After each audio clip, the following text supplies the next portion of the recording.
So let's summarize the key element. We are dealing with a binomial distribution. That is what the sample is going to give us when we accumulate successes.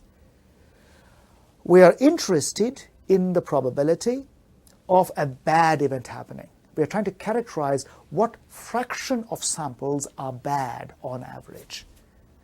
So we're asking, what's the probability the relative frequency of successes differs from p by epsilon or more?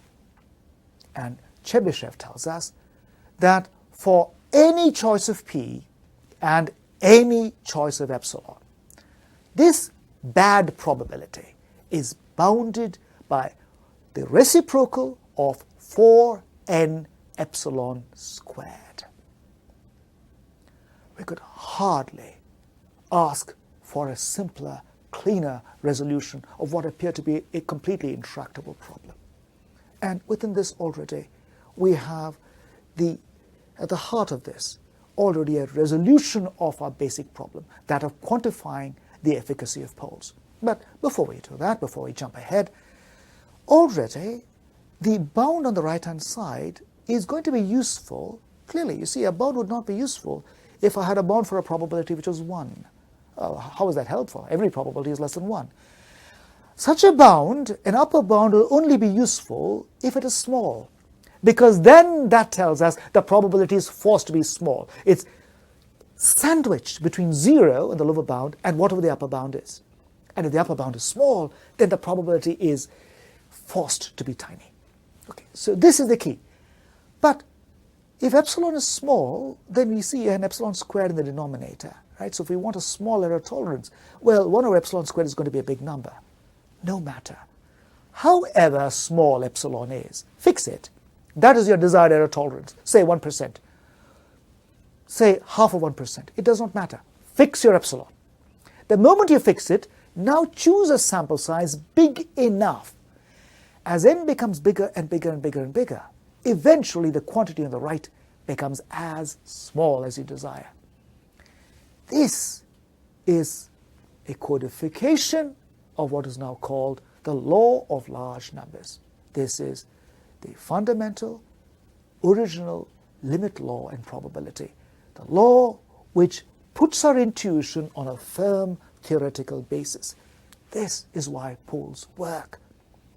The probability that the relative frequency of success is Sn over n deviates from its expected value p, which is fixed but unknown, by even a tiny infinitesimal amount, tends to 0 as the sample size gets larger and larger and larger.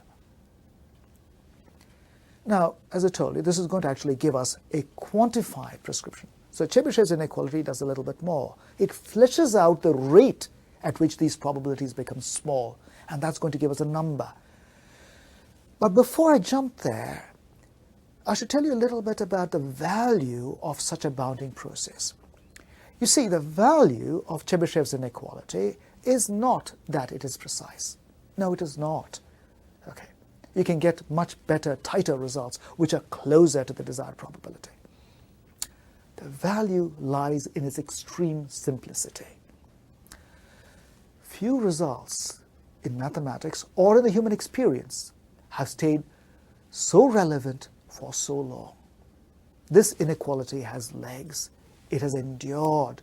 And the primary reason for its lasting value is its essential simplicity. Only experience will convince the listener that simple, elegant results like this, where in one swoop, one glance, we can capture the essential features of the problem, such results are worth much, much more than ponderous, condition-bound mathematical results which take pages to describe. This result is perhaps the prime example of the virtue of simplicity.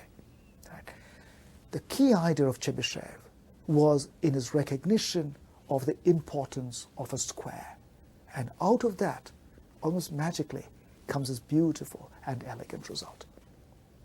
So our next step then is to see, what does this portend for the efficacy of a pole? And we will turn to this next.